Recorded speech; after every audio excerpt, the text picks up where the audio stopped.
Hello ladies and gentlemen, this is Blue Maximo and I'm here taking a look at Sparkle 2. It wasn't very long ago I was actually checking out the first Sparkle, but what do you know, they've released a new one, or at least they will be releasing a new one next week. So it's by 10 Tons, the same guys who made, again, the original Sparkle, which I actually kind of liked, giving it a break. It was nice and cheap, and it was a good clone of Zuma, and it had its own little thing to it, and I quite liked that a lot. And they also did King Oddball, which was an inoffensive copy of, well, not copy of Angry Birds, but still, it had its own little thing to it, own little shtick. Wasn't that bad, wasn't that expensive.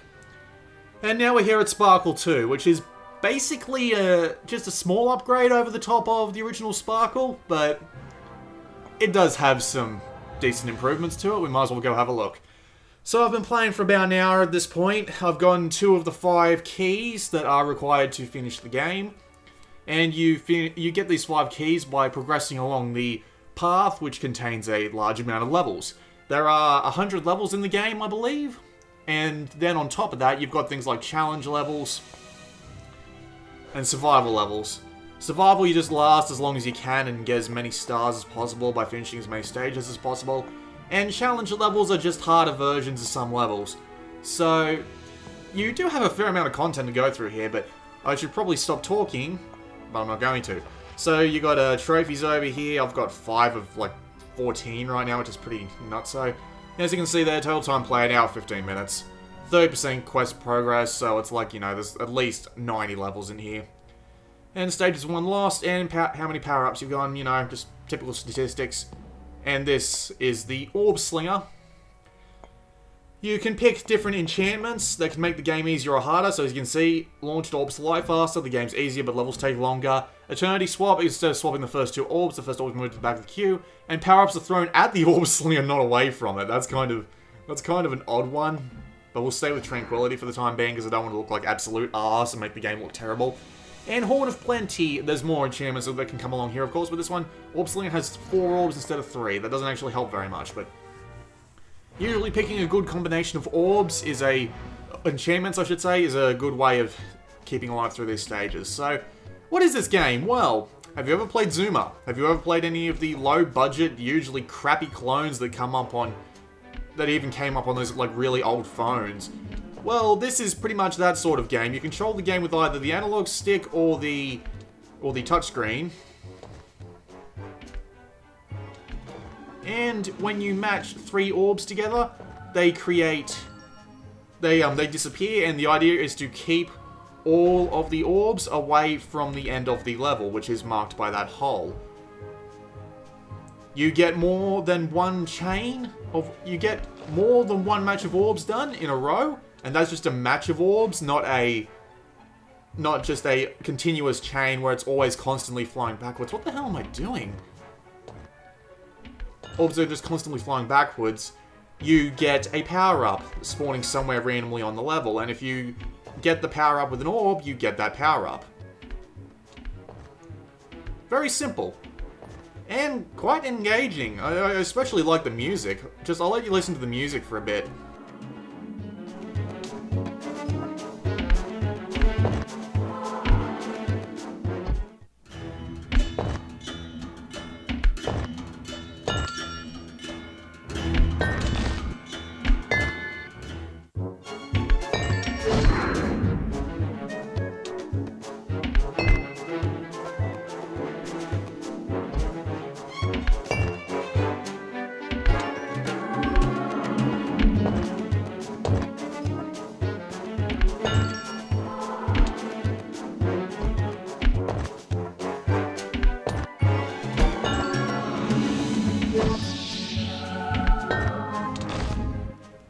The music starts to get a little bit repetitive after a while, but I mean, it's nothing that gets particularly ear-grating as time goes on. So it is a quite little fun time waster, just like the original Sparkle was. There's a lot of levels to it. It can honestly get really challenging later on, especially if you go and play one of the really hard levels, or if you get on an enchantment or 2 that makes the game move a little bit faster. But still, I like the idea of there being Tranquility, which is the small power-up that lets you just sit back, relax, and do a longer level in exchange for an easier difficulty. That's pretty sweet in my opinion. Pretty sweet. It's a fun little time. Again, just like the last game, there's not that much different from the last game, like, just in general. I mean, sure, there's a couple of little additions here and there, but they don't make that big of a difference. But I really can't argue. The small additions do give the game a little bit extra life compared to the last one. And when you're talking about something that's likely only going to be $5 on the PlayStation Store anyway, if you liked the first game, it's like, why not get the second one? And that's a level down. And after every level, you're always moving towards something else to unlock, whether it be a new power-up for your orb launcher, or a new mode, or something like that. You're always moving towards something new to unlock, which is kind of nice. After this level, I'll swap back to the normal difficulty by getting rid of that enchantment that I got. But still, I'm enjoying it, and now with the increased app limit on the PlayStation Vita, we can actually keep this app around now, without having to sacrifice it for any other amount of small apps that are required. Thank God for 500 apps. I don't know anyone who would ever use up 500 apps. Like, you have no excuse for using up 500 apps. That is just, like, ridiculous in so many ways. But yeah, I'm enjoying it. I'm enjoying it a fair bit. Played about an hour of it, and I could see myself playing a bit more of it. It's always satisfying to get a good power up and just get a good shot in. I do have one problem with this game, though. The analog controls in the first game weren't the best, and the problem is they haven't changed them at all. And it's kind of even worse when I point out one thing. You hold the touchpad and it actually displays this little arrow for you so you can guide your shots. In the analog controls, yeah, game doesn't do that. Why doesn't it do it? It's like, that's the thing is, with aiming with the touchpad, you don't really have that much to worry about in terms of accuracy, because you're going to touch exactly where you want the ball to go, so you don't really, the orb, I should say, you're going to touch exactly where you want the orb to go. No to the left, no to the right. You're almost always going to hit your target, even without any sort of assisted aiming. And then, with the analog stick, it's the analog stick you actually want to be aiming precisely with, and the precise aim tool simply does not show up. It's a little bit disappointing. I mean, like, the analog controls work okay, but I can't tell if I'm aiming at the right place or not half the time, and it kind of annoys me, and there's no option to turn it on. The only options are sound volume, music volume, and colorblind mode. Colorblind mode I actually have turned on, because I always use colorblind modes when they're available, because it makes the games look nicer. Just the colorblind modes always add to the visual style of games, and it kind of disappoints me the more games don't use it, just because for some reason I think it looks nicer. I don't know what the deal is. I don't know, maybe it's just me.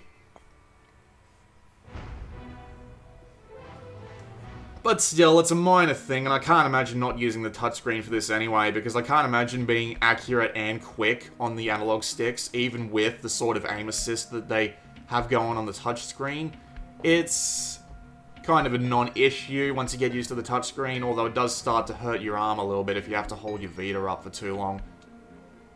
But then again, this is probably just me being silly, like I usually do with this sort of stuff.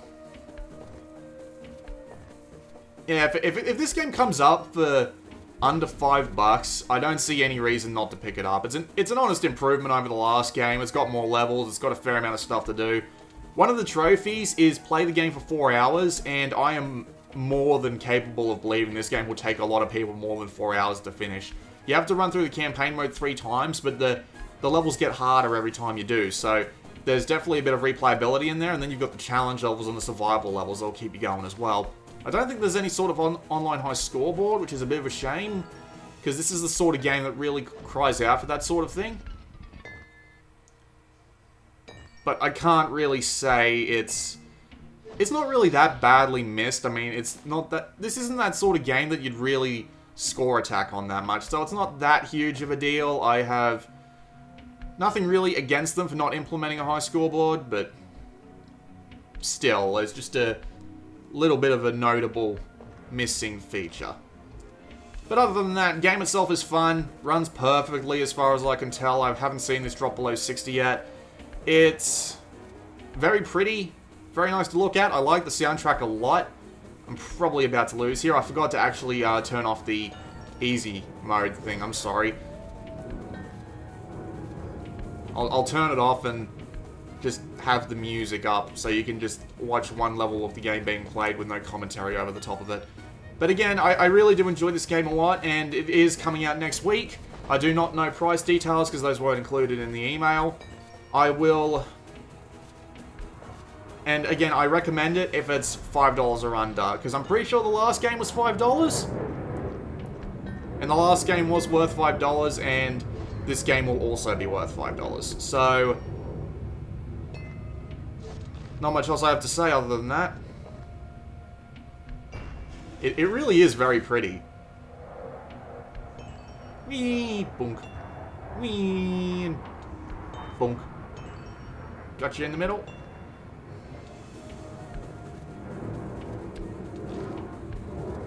Bloody power-ups always spawning where I can't shoot them. Damn it.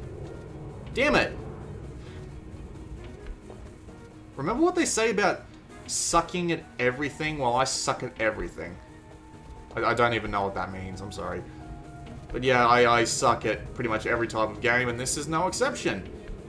But, thankfully it does have an easy mode. I like games that include just easy modes, because it's like... Most gamers would be like, oh, we don't need easy modes are for scrubs. No, no, no, no. You have to give in to the fact that you actually have people who aren't very good at video games that would still enjoy stuff like this. Don't even know why I'm ranting about this. This is Sparkle. Sparkle's a nice game. Boom! I like it. I like it when you get a good frost ray going. Just need to clear out all these bloody orbs because... to be fair, I don't even know... The story of this game is that you're actually, you're scouring around looking for 5 keys that can unlock a sort of ultimate treasure or something like that. I don't know what these orbs trying to destroy you have anything to do with that sort of treasure hunting thing, but... Again, what do I know? I barely know the story of bloody Soul Sacrifice. Alright, so that was a quick look at Sparkle. I'll play one more level. Every 10th... Ooh. Yeah. Alright, I'll turn off Tranquility and give it Eternity Swap. So I'm going to play 1 or 2 more levels in the campaign, and then this is just going to end. There's going to be no commentary, because I'll just let you listen to the game. This has been Blue Maxima, and I'll see you all next time.